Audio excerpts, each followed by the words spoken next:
There's no doubt this is a homicide scene. Her car's gone and she's dead on the couch. Who would do this to her? There was nobody. They had information on Patricia Dresser's death. Then, all of a sudden... 911, where's your emergency?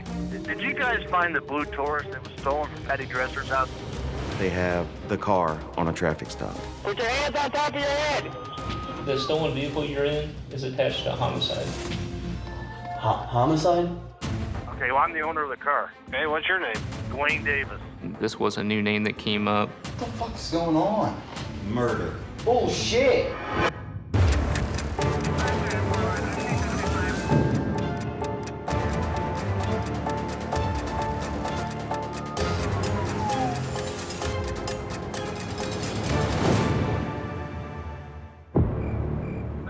Where's your emergency? We just came into a friend's house and she's dead. Okay, where are you at? We're in Cricket Reel. So is she breathing at all? No, she's dead. Okay, all right. Does it appear to be natural or you don't know? Her car's gone and she's dead on the couch. I'd say there's foul play here for sure. All right. What's your name? Aaron Fralick.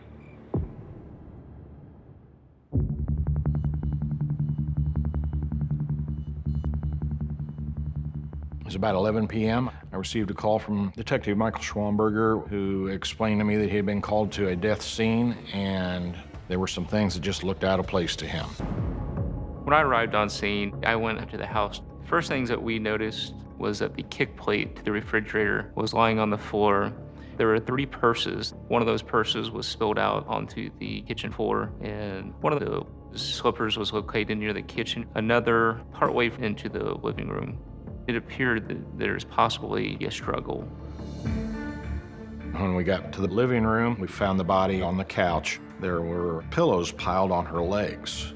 Left arm was hanging over. There was a robe sash on the floor beside the arm. This definitely was not something that looked like a person had just laid down to take a nap. My thoughts at the time were that there's no doubt this is a homicide scene. I met with the friends of the family that had called in the incident. They were able to identify the victim as Patricia Dresser.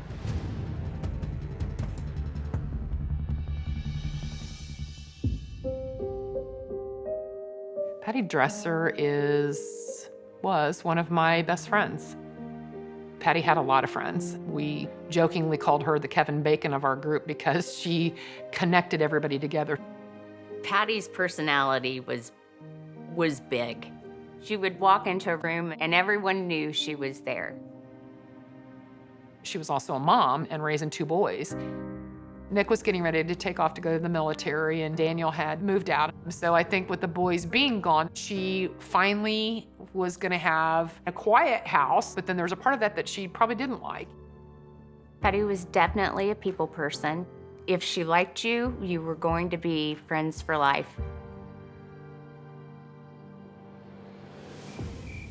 What I remember about that evening, I got a phone call from Chris Dobbins, a friend of Patty and I's. She said that Patty was supposed to come over to her house for dinner and had not shown up.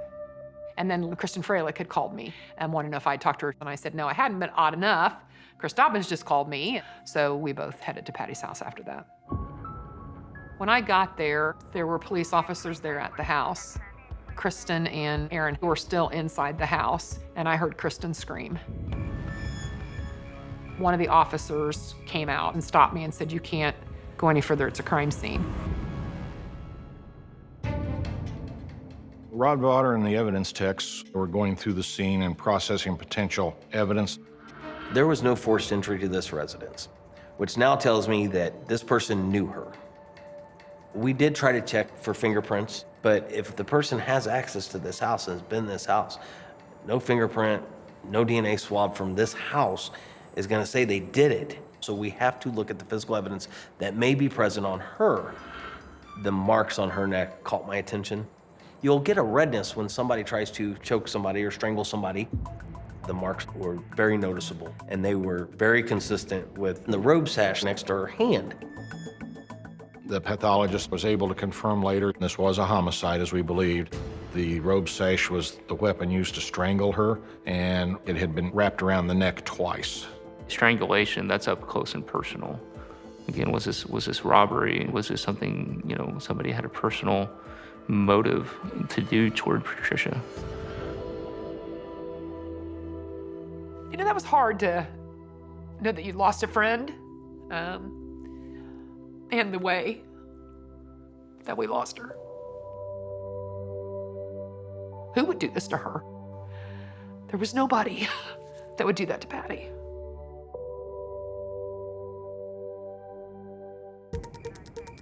One of Patricia Dresser's sons, Daniel Dresser, eventually arrived on scene.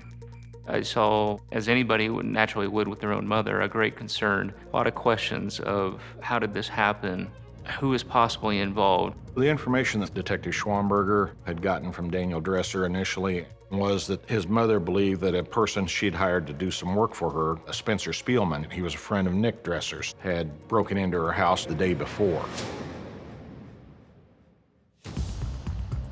Patricia never reported the break-in. There was speculation that she wanted to handle the issue herself, with Spencer being a friend of her son, that she didn't want to get him in trouble.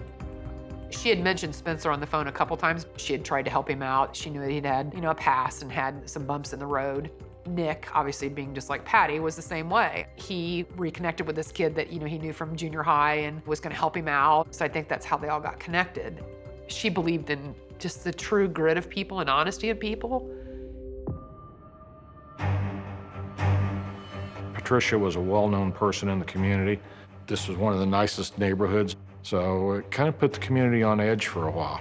Anytime there's a small town, anytime something happens, all the pressure is now on the police department to get this figured out. The biggest thing we knew is that the killer was still out there, and we didn't know what his next move was going to be. Patricia Dresser's car is missing. We've got Spencer Spielman as a potential suspect. We've got people out looking at places they know where he has been. We don't know if there's any other suspects. We're trying to establish a timeline where Patty was and what she was doing and who she was with. And we discovered a CVS receipt on the kitchen counter from Wednesday night. We know she arrived at the CVS in her car at approximately 6:09 p.m. We was able to see Miss Dresser in the store, and it looked like she was buying a couple of bottles of an alcoholic beverage, and she left at about 6:14 p.m. That surveillance video gave us a time frame of when we last knew Patricia was alive. On my way back to the Greenfield Police Department, I received dispatch. Somebody just called in. They need to speak to a detective now. I spoke to Gwen Rance. She said she has known Patty since she was 17 years old. She told me she had information on Patricia Dresser's death. I explained to Gwen that I really wanted to meet her at the police department for an interview. The information that Sergeant Chittum had got initially from Patricia Dresser's friend was that we should be looking for two people, Spencer Spielman, as well as an individual named Charles Ernestes. First time we'd heard that name from anybody. What makes you think that Charles had something to do with it? He and Spencer are friends. They were bad. He's a scary person. At this point in the investigation, there is no physical evidence. Yes, we have the strangulation. We do not have forced entry. We do not have miracle hair that every TV show talks about, or the bloody thumbprint on the counter. So we are still trying to put this together. We don't think it's a random crime, that we believe that she was targeted for some reason. We're looking for Spencer Spielman and Patricia Dresser's missing vehicle. We've had officers all over central Indiana looking for it. We don't know if there's any other suspects. We were just reaching out for any additional leads that we could find. Patricia Dresser's friend, Gwen, believed that it was likely that Spencer was involved. She also suggested that we look strongly at an individual named Charles Ernestes. Gwen told us Charles and Spencer were friends with Patty's son, Nick. Nick is currently away at the Air Force, so Spencer helps Patricia from time to time doing things around the house. She hired Spencer to do some work for her, maybe 4 or 5 months ago. While he was at her house, she found him in Nick's room. Nick had this Tag Heuer watch, and she went in his room and she said, "Where's Nick's watch?" And all of a sudden, Spencer said, "Oh, here it is." He found it like under the blanket, magically. When she caught him with it, Patty knew then something was kind of funny. She felt so strongly about it that she even hid the watch somewhere else. Gwen also informed us about text messages between her and Patricia Wednesday, the day prior to the murder. Day before yesterday, she said, "Someone's been in my house." She found the box for Nick's watch in the kitchen. And she tried to change her garage door code and didn't know how to do it, so she unplugged it. That's the last time I talked to her. She was talking about Nick's watch that Spencer had been caught with previously. Patty was under the impression that he had the garage code, and she thought that they were going to steal it. What makes you think that Charles had something to do with it? He and Spencer are friends. And they're both druggies and hoodlums. Yeah, no, they were bad, bad, bad. What's some of the things she said about it? That you He's can... fucked up. Okay. Did she explain that at all? I mean... One time, he sent her a picture of him in his underwear. Selfie. Really?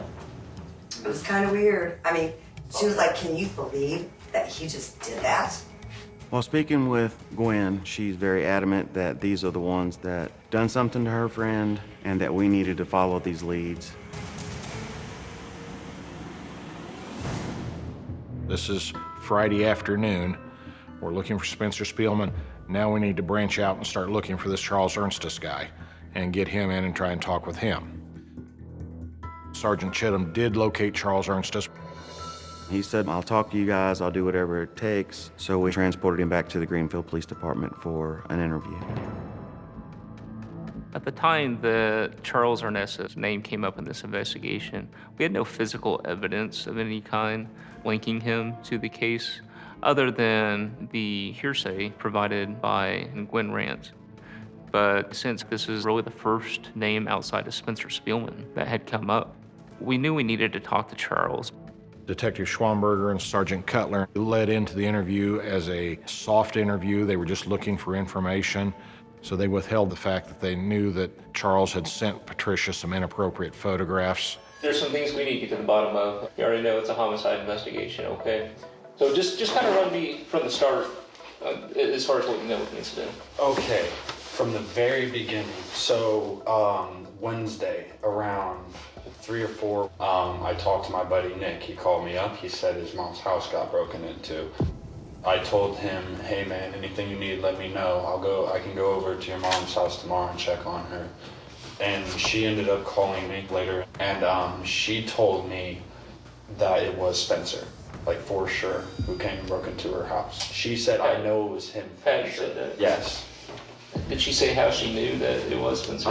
She was telling me about watching Nick had, and it's like somebody went rummaging through his room specifically looking for it. There was a red flag raised when Charles mentioned the Tag Heuer watch. This appeared to be consistent with the information and text message described by Gwen. So I felt like I really needed to explore his possibility of being involved. Did you go over at any point Wednesday or Thursday to check up on her? Or?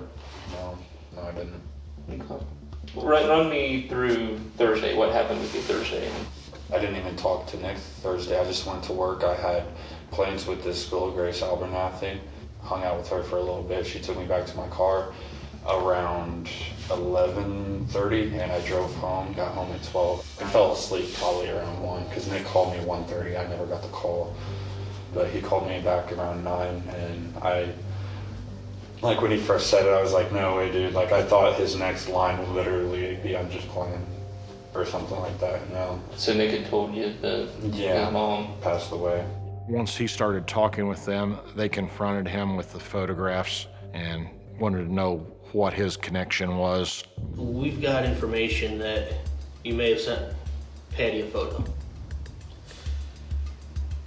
The information that we've gotten was a photo of you in your underwear.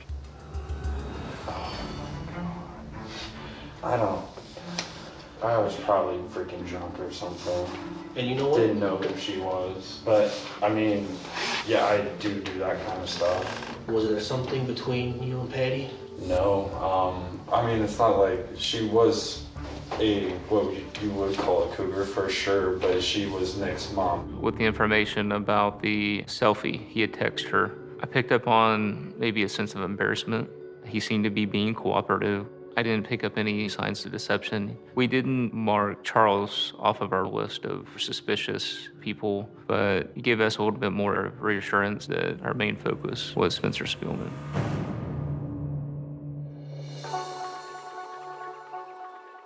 I knew that they would be releasing the house. And so my plan was to get a hold of all the girls and just say, hey, let's get over there and get the house cleaned up. I knew that if there was one thing that she would want us to do, that would be it. To not have her family have to experience that or see it. For us, it was very normal to take care of each other that way. So that's why we did it.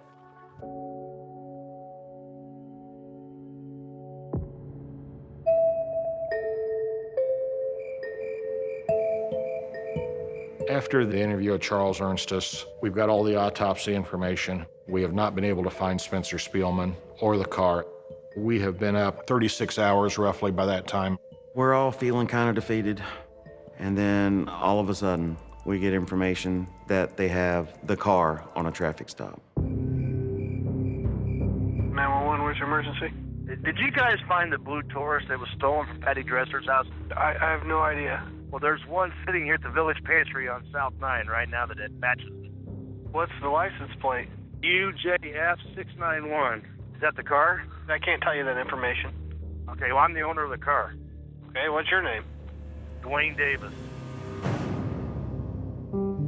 I've been in the car business for 40 years. I'm general manager of a Ford dealership just south of Greenfield. Patty and I have been friends for 25 years, and we were together for 7. We had a joint property together. We owned the car together. Even though we weren't together anymore, we were still friends. We talked all the time. We were on great terms still. It was Thursday night, and Kathy had called me. She said they had found Patty on the sofa in the living room. We had just been told she was gone, but I hadn't seen her or anything, so it was hard to believe that this was really happening. I had been down to southern Indiana to Madison, and when I was coming back, I came up to the light at Davis Road and Highway 9 right in front of the village pantry. And I looked at the car in front of me, and I noticed the Hubler Ford sticker where I work on the car.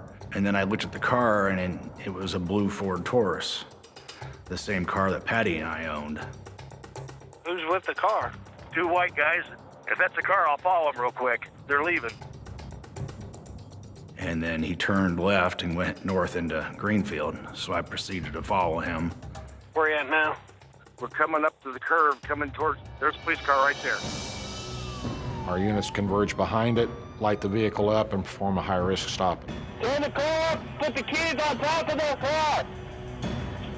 We could see 2 people seated in the car. The officers called them out, driver first. Step out now! Face away from me! Put your hands on top of your head! Drop everything in your hands now! I could see immediately that was Spencer Spielman. This is huge. They called the passenger out. It was a white male. They took him into custody. Didn't have any idea who that person was. Stop! Is he another suspect, or is he just somebody that Spencer Spielman has picked up and taken for a ride? Later found out that the other subject is Brandon Humphreys.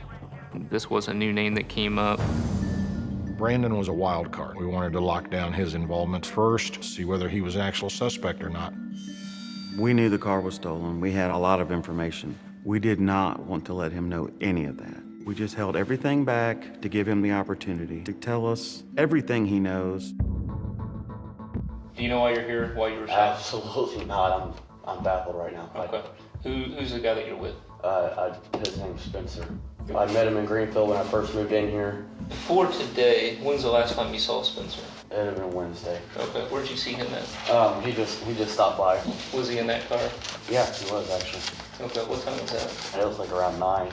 Did you guys meet up tonight? Did you guys meet up yesterday? He actually stopped by today. I said, I'm about to go sell my wheels. He said, well, where at? I'll take you. Obviously, he had it today. Yep. What do you know about the car? He told me it was his mom. After we'd locked him into a statement, we decided that it was time to give him the facts of the case. Cut to the chase a little bit. You said you don't know anything about the car other than it being his mom's. I'm kind of already putting two and two together. Okay. The car's stolen. Awesome. Okay. And you being in a stolen car doesn't look good. You understand that? The prosecutor and I are taking notes of what's going on. We're watching the body language of Brandon as he's giving his answers, watching his facial expressions to see if his face is betraying something besides what he's telling us. Well, I'm going to get straight to the point. The stolen vehicle you're in is attached to a homicide. Homicide? Mm-hmm. Like someone died in it? It's attached to a homicide where somebody was killed. Okay, and you're in that car. You see how it looks? Brandon's face changes dramatically at that point. He appeared to be total surprise. I feel like, in a sense, he was maybe holding back a little bit. Maybe that was to protect Spencer, his friend. We let him know the potential of everything that he was involved with. I mean, this is a life-changing decision. It was all out in the open then. He vomited information, basically. There is something else. Because there's this Shell gas card that was his mom's. That was in the car that he'd been using all day today. There was an iPhone and an iPad. There's a Wi-Fi hotspot that he also told me that was stolen. And I'm gonna just tell you this now, just in case it pops up in the future. I did buy a TV off him. He said it came from his mom's house. So now I'm starting to think if the car was fucking stolen. I recall being at the house. In an upstairs area, there was a large entertainment center that appeared to be a TV had been. What kind of TV was it? It was a 55-inch Hitachi TV. And I took it to a pawn shop because I knew it was gonna be money. And when did you do that? I did that Thursday morning. Upon observing Brandon, his demeanor, and then statements thereafter, we did not think he had clear knowledge of everything that was going on. It wasn't enough for me to mark him off my list as possibly being involved in the homicide. Our number one goal at that point was to get Spencer Spielman talking. I got a call from Dwayne, and he said they've got somebody. And so I knew somebody was there and they were asking questions. And I said, okay, well, we're coming. When we arrived at the police station, we were just waiting to find out who, number one, and that, what was the reason. At this point in the investigation, getting ready to interview Spencer Spielman, we did have a fear that he wasn't going to talk to us, and then we were going to be stuck with pretty much nothing. Spencer being the last one of the major players, this was going to be our last lead that we could follow. Tell me why you think you're here. And I mean, obviously the car. Tell me about the car.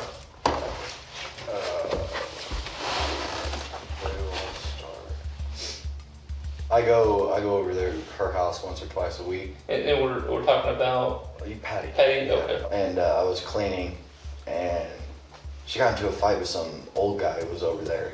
When did this happen? 2 days ago. And that was, what, Wednesday night? Yeah, I was upstairs. She's like, fuck you, blah, blah, blah. I went down, I was like, I'm leaving. And she was fighting with this dude, she was drunk, she wasn't gonna drop me off. She let me take her car. She said just come back in the morning because she had to go to work. This old guy that she was with, who is he? I have no idea. When I was upstairs vacuuming, I heard her yell, fuck you, John, like 3 times. So I'm guessing his name's John. When you left, did you see anything in the driveway? What? I think it was like an Expedition. It was really nice. What color was it? White. Initially, we sent patrol officers to contact any houses they saw in the area. Sergeant Cutler locates somebody that has outside video basically right across the street from Patricia Dresser's residence. This had already been viewed previous to us interviewing him. We knew there was no white car there. We've got our first lie, so we can start breaking that down. But they go ahead and let him continue to lie and build on that lie. What time did you get there? What time did I get there? 4:35. What was Patty wearing Wednesday when we went over there? Black. Was she wearing a red robe?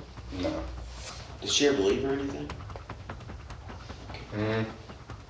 No, not really. So you left 8:30 p.m. Wednesday. She said just bring the car back in the morning. Yeah, she had to go to work. She usually leaves, I think, at like 8. So I got there at like 7. I waited for a couple hours. But she would just never answer the door? I honestly thought she got a ride to work. Okay. Then I went back, because she usually gets off work at like... So you went back to Patricia's? Yeah, Okay. probably 8:30 or 9. Lights were off, well, dim, but still no answer. I was like, oh, maybe she's out with that dude. Okay.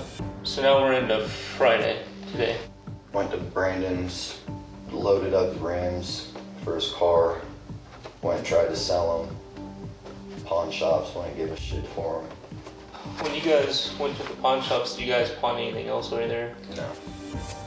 We knew he was lying at that time. So it was a matter of letting him know that we knew different things had happened. Here's the deal, Spencer. What's up? We know you're lying. I ain't lying about nothing. You're full of shit. We've already been checking with the pawn shops. We know you pawn stuff. So you had to be honest. And they're on video. We've already talked. Not shit of hers. You pawned a TV. Do what? The You're TV? asking that question because you're trying to think of an answer. No, you can hear me just fine. No, I'm not. At this point, we needed to try a different approach and different tactics.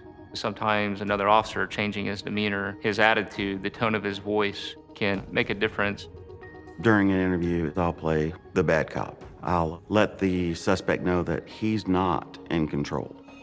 That way, hopefully, they will train more on the person asking questions and try to give him an honest answer, because he knows as soon as he lies, this guy over here is going to be yelling at me again. 55-inch TV. 55-inch TV? Yeah. Why didn't you tell us about that? I didn't think it was... You didn't think it was relevant? Yeah. Where'd you get it from? I mean, I acquired it. You acquired it? Where did you acquire it from? I don't think it's relevant. It's relevant because there's a TV. It's relevant because the TV's from Patty's house. We've already confirmed that. Yeah, what the fuck? Okay, why don't you just try steal being a TV honest? from her house. Then how did that TV get in your possession, pawned? They start confronting him with the lies, and he starts getting mad, and he starts locking down even more. The more they confront, the madder he gets, and the more locked down he becomes. We know the answers to a lot of the questions we're asking, and this is a chance so we can know whether or not we can trust you. And right now, we don't trust you. Like you said, you got to her house Wednesday at 4:30 or 5 o'clock and she never left? That's bullshit. No, it's not. I know she was on video in CVS at 6:14 buying some alcohol in the car. How do you know she left? You said she never left. You said she never left. And according to you, he was there in the white Expedition already. We know that's not true. Spencer is giving us these bits and pieces of the truth interspersed with the lies that he's also telling us, but we're not sure we're going to be able to get him over the edge at that point. I kind of wanted to let him know what he was looking at, and I just brought it out bluntly. What the fuck is going on? Murder. Bullshit.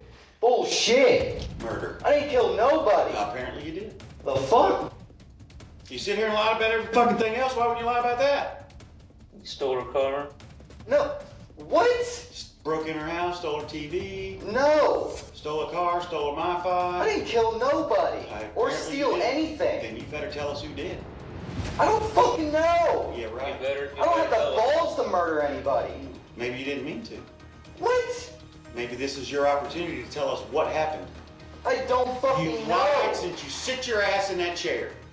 You know it. You sit there and thought it all up and you thought you had it all figured out. No, I did John. not. Who the hell is John? I did not. White truck. We got video. There ain't no white truck around. I didn't fucking Tell kill us the anybody. truth. Save your life. Fuck you. We're going pretty much head to head. It's obvious that confrontational is not going to work. We have to take into consideration that if we scare him, he can choose not to speak with us at all. Oh my God. Our investigators are trained to try and start with one interview technique, and if they see that's not working, they change. What the fuck are you talking about? It's obvious that confrontational is not going to work. So they come back with, Michael's going to be the good guy again. As part of that strategy of minimizing and, in a sense, fishing, you throw information out there and the person that you're talking to realizes that you have that knowledge. At that point, a lot of people will have the sense that they need to explain that piece of information. The TV, we know, we already matched the serial numbers up. We already know it's at the house. Did you feel like she owed you that and you weren't getting paid? Did she make an agreement with you? Spencer, you can have this. You can have this TV. Was there an agreement between you and Patty? No. For you to take that TV? No. Then why did you take it? Because I needed money. That's the only thing I fucking took from the house. Okay, when did you take it? I didn't kill anybody. When did you take the TV? I don't even remember. Was she home when you took it? No. How'd you get in the house? How'd you get in the house then? The garage door clicky thingy. Okay, now we're making progress. Yeah. He just confessed to the burglary. So now we're getting somewhere. Instead of confronting him about these lies, they start being sympathetic to him and trying to downplay his involvement and make him feel more human.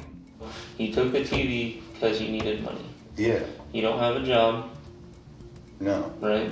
Would you consider you're homeless right now? Yes. I mean, you're pretty much all by yourself then, right? Mm-hmm. A loner. Mm-hmm.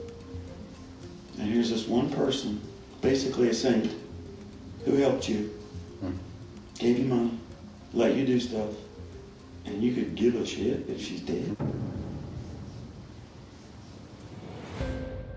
It seemed like the more that he was challenged, the more he would shut down.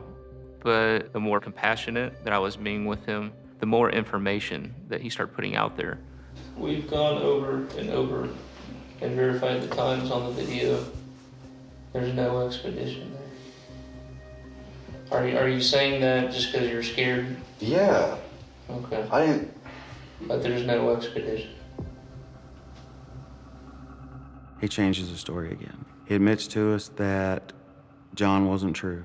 So now we just have to keep him talking so we can put him there at the time of death. What were you scared about coming up with a story about her getting in the argument? Oh, she did. She was screaming at somebody on the phone. But that was on the phone. Did you hear the conversation on the phone? Mm-mm. That she was upset? Did she ever take any of that anger and turn it toward you? Like, did she tell you to get out of the fucking house? Pretty much. So when you're in a house, she's just like flipping out on you. And at that point, she was telling you to get out. Mm-hmm. She's cussing at you. So you start getting out. Mm-hmm. Do you ever remember her falling? She had very distinct marks, like on here, like she had been grabbed or like helped up. Those are very, just hear me out. Those are very distinct when we did the autopsy. Mm-hmm. And this is where we got to clarify, how she got those marks. Were you helping her? Because they're going to tell and there's going to be no other explanation. Mm-hmm. Did she fall down? You maybe help her up? I think, no, she did fall. She knocked the chair over, then I helped her up to the couch. Okay. So now he's helping her up, and then he helps her over to the couch. Again, the more we keep him talking, the more we're getting. And I think we're going to finally get close to getting the real story. Did she have the robe on when you picked her up and put her on the couch? Yeah. The robe, like the strap where you tie it, it was clearly moved. Did you pick that up and maybe hand it to her, try to help her get that back on? No, I picked it up at one point and took it over there.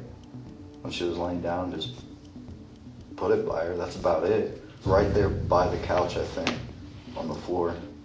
Were there any pillows on the couch? Yeah. Where were they at? One was under her head. One was like right here on her head. I think there was one by her feet or on her feet. So Spencer talks about walking her over to the couch with the injury and putting this robe sash on the floor and the pillows on her legs. That information was not released to the public in any way, shape, or form. Only somebody who had seen the body, potentially the killer, would know that information. You put yourself right up to the point of death. You have done that. So now you have narrowed the window that much more of it can't be anybody else. We know she was strangled. Not by me. Shit, if I did that, I'd remember it. You're remembering so much more the longer this interview goes on. But when it started, you didn't remember nothing. Now we've got a whole beautiful picture laid out right up to the point of where you put her on the couch. And that's where she was dead, found dead. The pillows, like you said. There's no doubt that the whole time I was there, that was never around her neck. Well, it was around her neck sometime. I mean, it was... Not at all, not when I was there. Look at all that. Can I have a cigarette, or is that not allowed? We were right there. He just wouldn't give it to us. He kind of started backing off again and kind of shutting down. He had asked for a cigarette a couple of times during the interview. So at that point, it felt like it was a good stopping point to take a break. We go outside. I was friendly, non-confrontational. Spencer's sitting there. He's smoking a cigarette. So I won't be able to get any of my shit out of the car, will I? Not until next week. Next week? What do you mean? Well, it's on investigative hold. We're gonna get a search warrant for it. I don't know what it is about the word search warrant, but he turned and he went straight into the interview room. I had pre-planned in my mind to go back in there and re-engage in conversation. And before I could even get sat down and situated, Spencer began talking with me immediately. When I laid her down on the couch, like a few minutes later, she just came up freaking the fuck out, hitting me and trying to scratch at me and shit. And I just...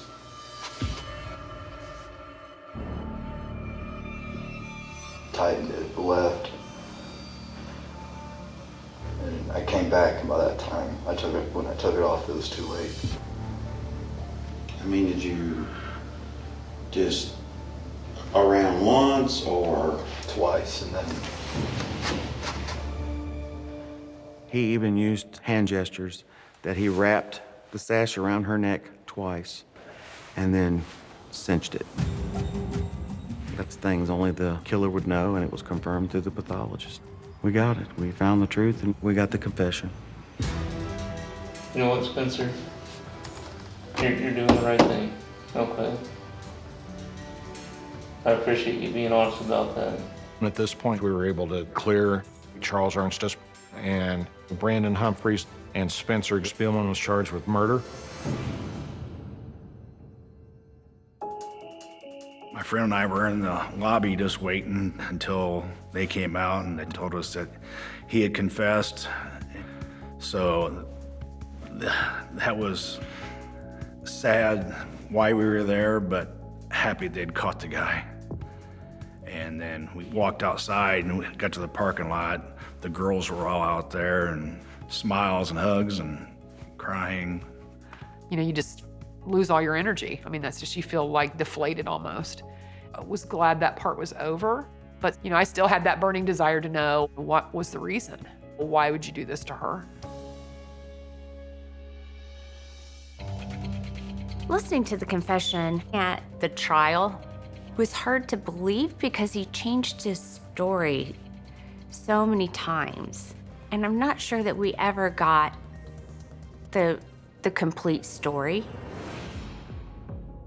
We don't know what actually happened that night, but my theory on this is that after the initial burglary Wednesday, Spencer Spielman came back to the residence Wednesday night, maybe 9 o'clock. Patricia didn't hear the garage door go up, and he stole the car and was joyriding in it. When he returned at roughly 2:30 Thursday morning, Patricia heard the door go up, and realized what happened, and that's when the fight was on.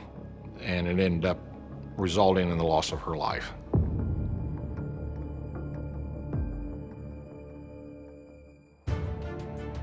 Despite the best efforts of the defense attorney to sway the jurors' attention from the overwhelming evidence against Spencer Spielman, the defense attorney's client has told the jury that he did it. So after over a week-long trial, Spencer Spielman was convicted, and ultimately the judge sentenced him to 55 years at the Indiana Department of Corrections.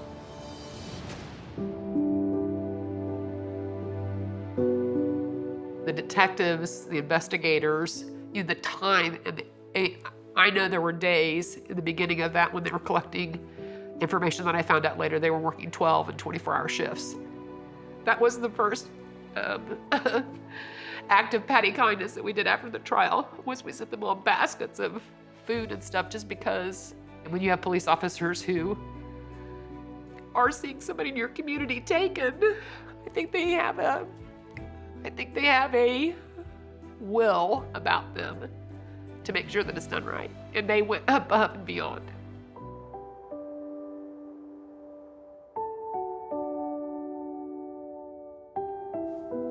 Patty's legacy is the lives that she's touched, her kindness, the way she's made so many people feel. She's helped people when they're down, she's picked them back up. And there are just so many people that will always remember that about her.